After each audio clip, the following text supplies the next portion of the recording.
covering every human angle. I am Veronica, bringing you the news you would want to watch.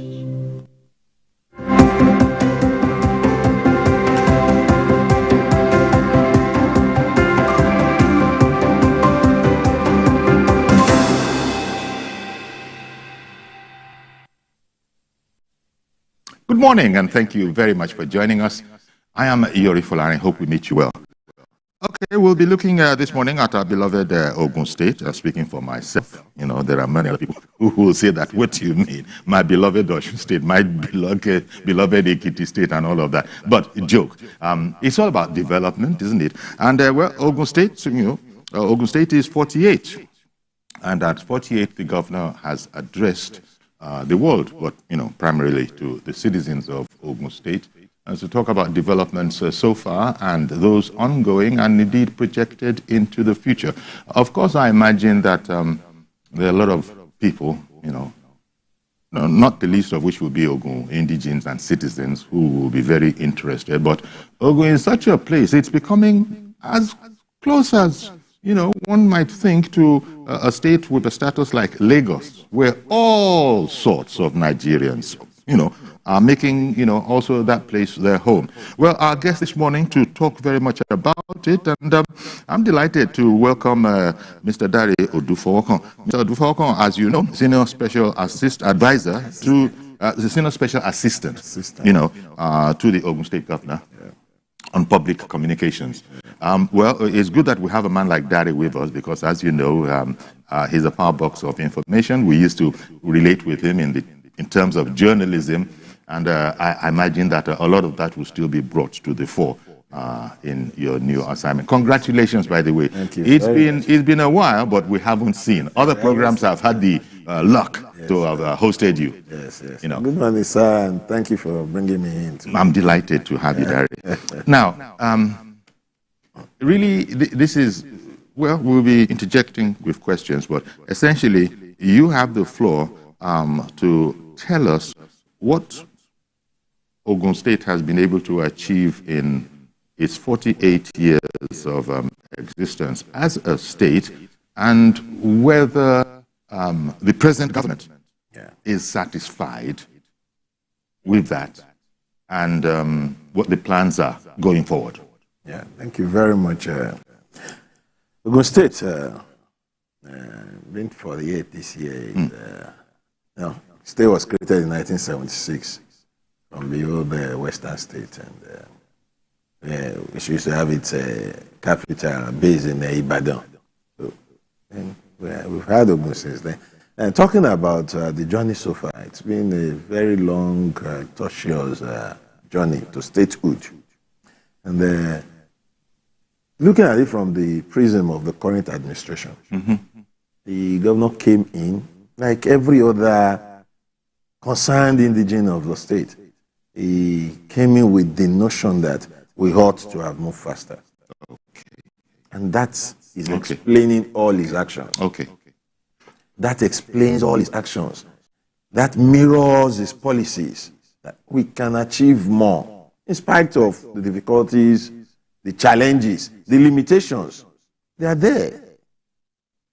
But the governor, understanding what needs to be done, has taken the state on a journey towards proper statehood in the last 5 years at a faster pace. And how do I mean? If we look at the issue of industrialization, one major thing about being a state in Nigeria is viability. There are many states, 36 states, but each time we talk about the viability of these states, the viability of a state is determined largely by its ability to survive, even if it happens that the federal allocations are delayed or non-existent. Can a state stand on its own? How good is Ogun in that regard? Well, I will respond by probably answering with what those who should know have been saying. Rating agencies, national and international, have been looking at states within Ogun State, within Nigeria. And in the last 1-3 years, the ratings for Ogun has been up there. Budget, we know budget. Respected rating organization says when it comes to the ease of doing business, Ogun is top. That is to tell you that it has become hugely investor friendly. You know, other agencies recently, another agency, international agency, recently placed Ogun as the second most viable state in Nigeria, right behind Lagos. Right behind Lagos. The most, and in talking about viability, internally generated revenue, ease of doing business, provision of infrastructure, necessary amenities. These are the factors considered before arriving at that. Placing Ogun that, look, among viable states in Nigeria, Ogun is number 2. There are others. That places Ogun ahead states like Rivers and Kano and what have you. Which is a huge thing. That is commendable and might be surprising to some. Really surprising. Yes. Because we actually, but if you look at it where you know it won't be surprising. We're not talking about allocations. We're talking about being able to, beyond just the money you have, being able to stand on your own, being able to meet the necessities of statehood as at when due. Now, in that regard, because you spoke about ease of doing business, trying to make the state as attractive as possible to investors to come in, there has been this perennial complaint of the state of roads in Ogun State. Yes, there are a lot of a lot of initiatives. For instance, I was reading something very recently about a plan to scrap ICE motorcycles, internal combustion engine motorcycles, and to replace that with electric. And that put up the observation/complaint of a lot that, but Oga in Ogun, where are the roads for this laudable idea? And business certainly wants communication by roads. Thank you very much. I'm happy that you did say that there has been concern about state of roads in Ogun State. And that is, it didn't start now. It's been there. This administration, we had the first time, was about going to its 5th year. I tell you that if the complaints were let's say 100% before the coming of this administration, it has drastically reduced because less roads than it used to be now have those complaints. More roads have been fixed in the last 5.5 years than probably we've done in 20 years. Is this fixing by way of quote unquote, as Ogun State government itself put out, by way of palliative? No. Because they have used that expression, but that was in relation to the outer Lagos road. Palliatives, you see, there are 2 ways of fixing them. 2 issues now when I talk about fixed roads. Reconstruction or new constructions. One. Then this issue of palliatives we keep doing. Ogun State keeps doing, or roads we are yet to fix. Check it. There is no road that has been left totally unattended to. But you will agree with me that given that money is what is needed to do these things, it's not just go there and say, let's start. We need resources. And these resources won't go around at the same time. Development will come to all these roads we talk about, but it won't come at the same time. Now, a lot of roads are being fixed, reconstructed, newly constructed. But those we are yet to have the resources to plunge into headlong, palliatives are being done regularly. Of course, some of these roads are so, in so desolate state that palliatives won't even show when you do. Because they've been left like that for decades. They've been left unattended to for multiple years by successive administration. So much so that what they need actually is total reconstruction. But you'll agree with me, like I said earlier, we may not have that resources to do all the road needing attention at the same time. But what are we doing? Major roads are being addressed because problem. Some rural roads are receiving attention. We cannot pay attention to the metropole and abandon the rural roads.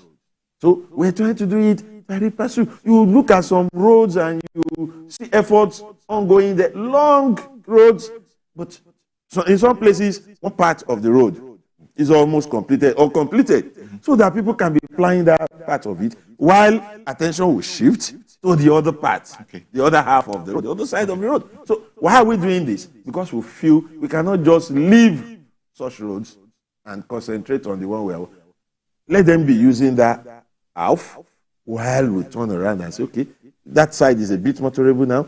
Let's do something else somewhere. Sort of a judicious use of resources. Of resources. And you did mention Lagos. Yeah, the easiest link. That's the easiest link between Lagos that we've spoken about and Ogun. On that end. On that end. The other link here has been wonderfully taken care of by this administration. Okay. From interchange on Lagos Ibadan Expressway to Abeokuta to Shagamu. Yes. That road. Arguably longer, but it does serve people in that axis more efficiently. Quickly. Yes. But people in Agege, in Yanokpaja, and people will go to that area from other parts of the country. We agree with you perfectly. But we should remind ourselves that my principal, the governor, will say, yes, it is a federal road. Okay. For being plied by Ogun citizens and other people. So we cannot close our eyes to it. That's his perception. That's his idea about that road. You want to tell me, you want to remind him every time that it's a federal road. He will tell you yes.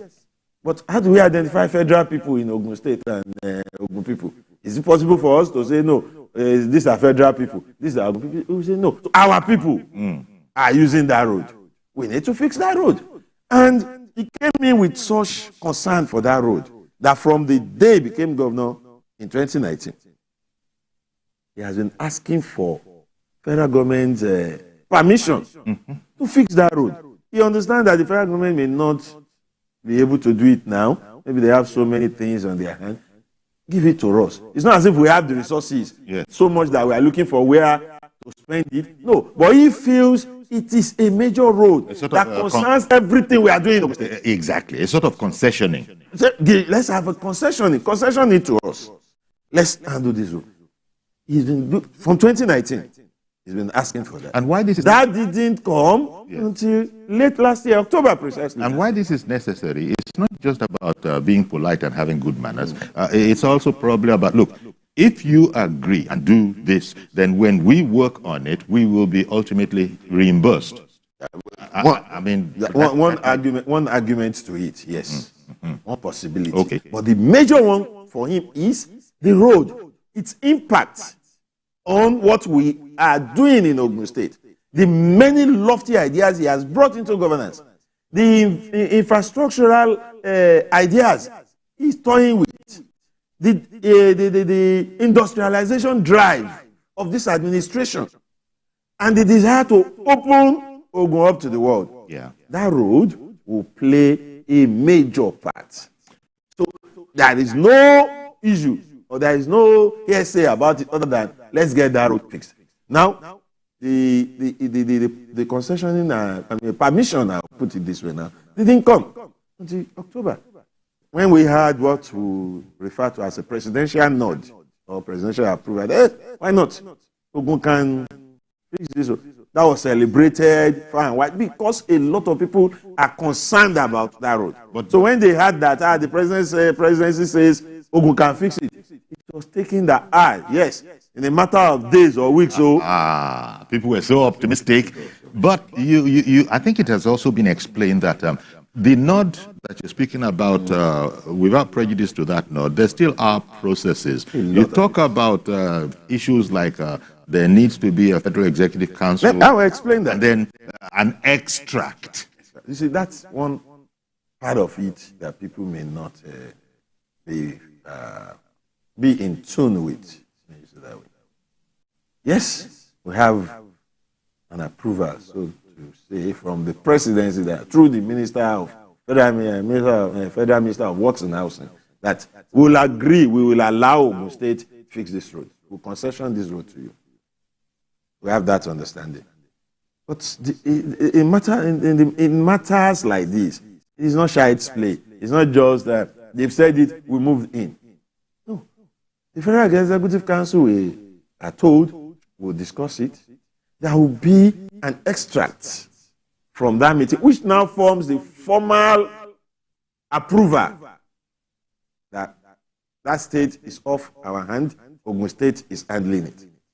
We are waiting for that. Okay. And we are not just waiting and saying they will bring it. We are working hard to get that. Okay. The state does the same way our governor, His Excellency Prince Dapo Abiodun, worked hard for almost 5 years to get the presidency to give its nod.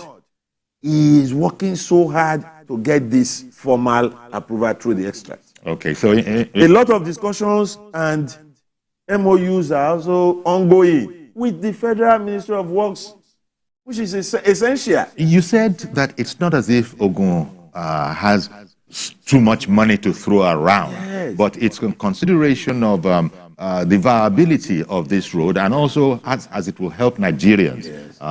That's on the one hand. How is that, bearing in mind you've just said that it's not as if we have all that much money to pay. So how is it going to be financed?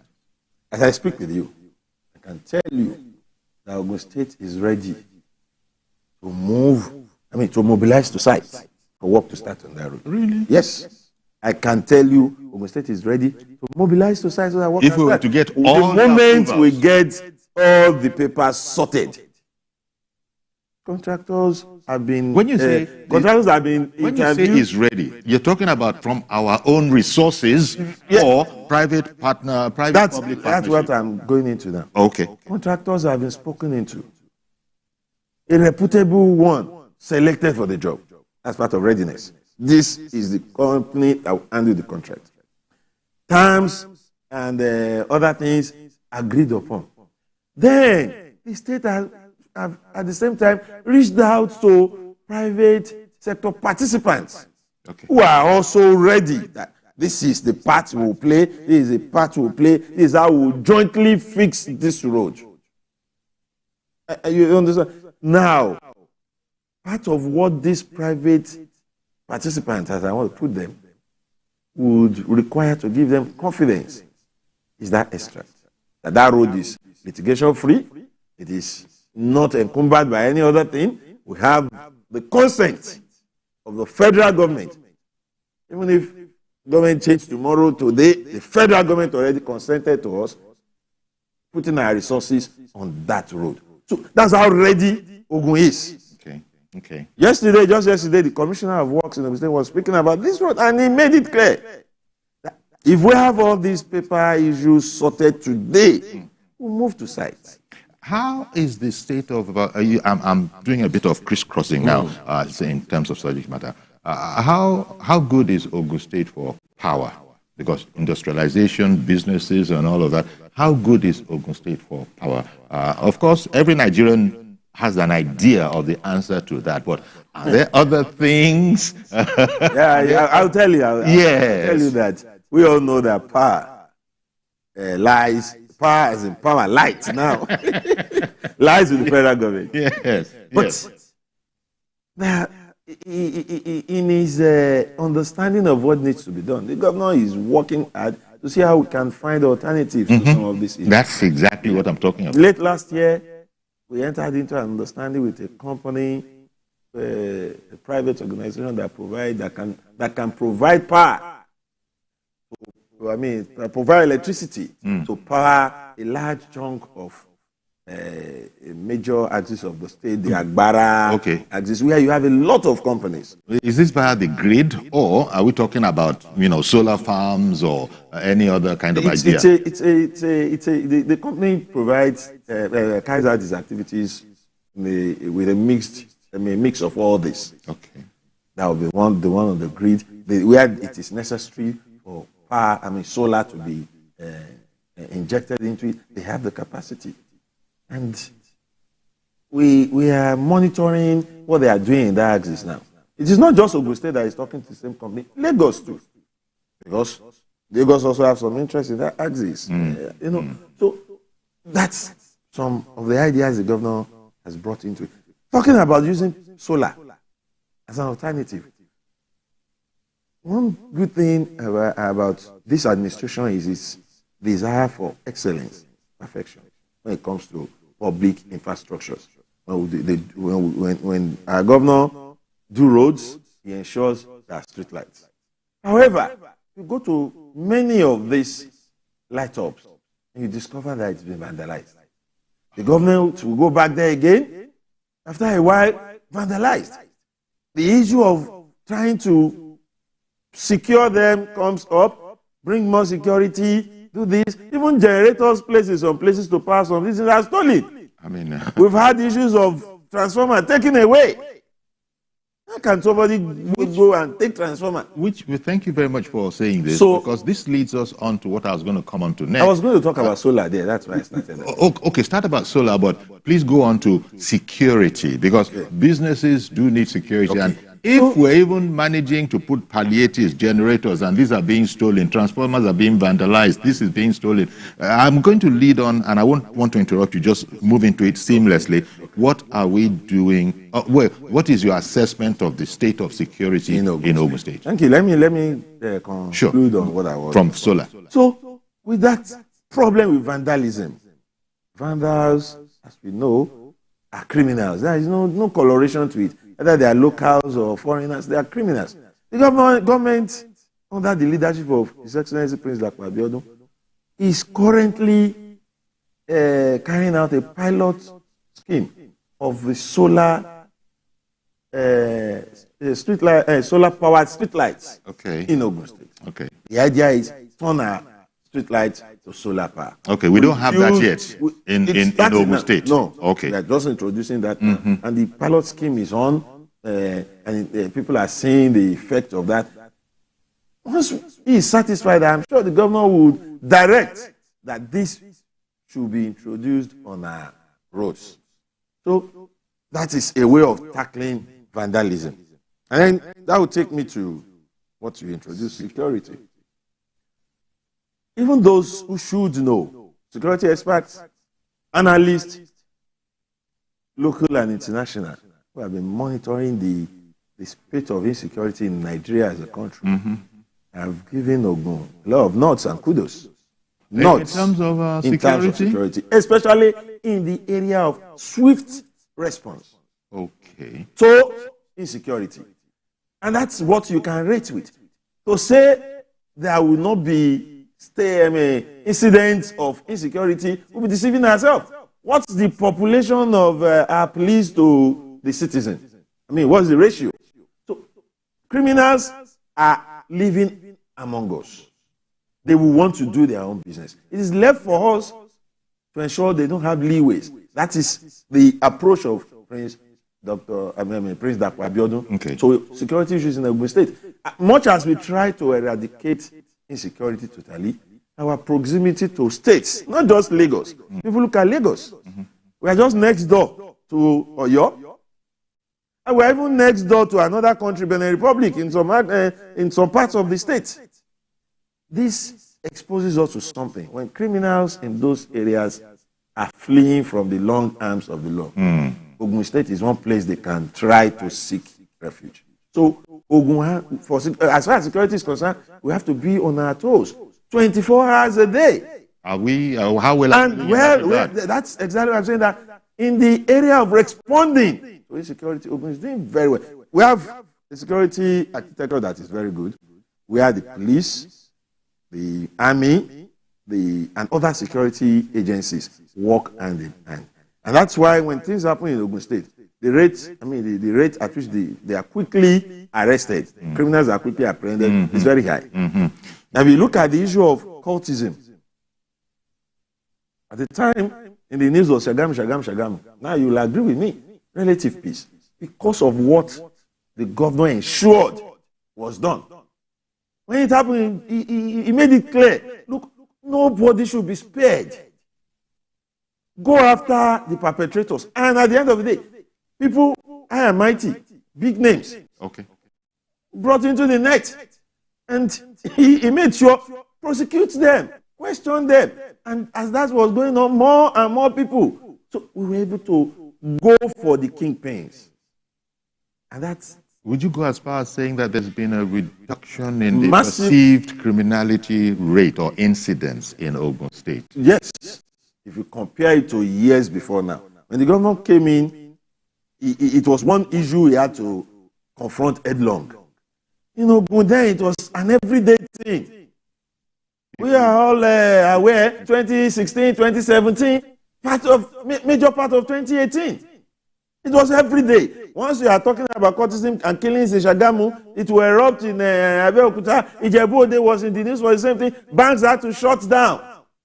We are living witnesses to these things. But the situation is improving. Nowhere in Ogun that you find that banks are not working. And you spoke about formal security services. I was going to ask about the Amotekun, We have, even beyond Amotekun in Ogun State, okay. We have Amotekun operating in Ogun State. We have So Safe and other security arrangements. Then we have the local hunters and these forming themselves into groups, being monitored by the police, having the support where necessary of government and all that. Recently, there were incidents in a part of the state, and it took the combination of the hunters, So Safe, Amotekun, and police to comb the bush for days. They refused to leave. While the police knew what to do, the local hunters understand the terrain. Yeah. And they were in there combing that axis until the perpetrators were brought out. Because they won't go, those ones could not flee. At the end of the day, they were apprehended. They see that they can't be comfortable. Ogun State has succeeded under His Excellency Prince Dapo Abiodun to make our state comfortable for criminals. This is because for all the drives the government has been engaging in, security is key. And this is important because on the Ogun State, Ogun State is a state in the southwest. But I mentioned at the very top that Ogun State has witnessed itself being, the sort of apple of the eye of a lot of investors. And so you find that the population mix is sort of changing. And, drastically. So it's not exclusively, of a certain indigenous stock anymore. People are moving into Ogun State. Let me tell you something. Ogun State is fast taking the shades and colors of Lagos. Indeed. When it comes to the issue of integration. Integration. It is. Recently, when I went to Abeokuta to join this administration, I was amazed at by what I saw. Yeah. It has afforded me the opportunity to move to some parts of Ogun. I go to places as far as Imeko, Ayetoro, and the nationals that you find residing and doing businesses in these places will amaze you. It is. If you're coming from Lagos, you wonder, I thought I left Lagos. People are now of the opinion they leave their states. Yeah. They want to go to Lagos for greener pasture. They get to some part of and they look at the place and say, this place is also habitable. Exactly. They find companies that can take them on. Yeah. And you talk about investors finding Ogun quite habitable. It didn't just happen overnight. Indeed.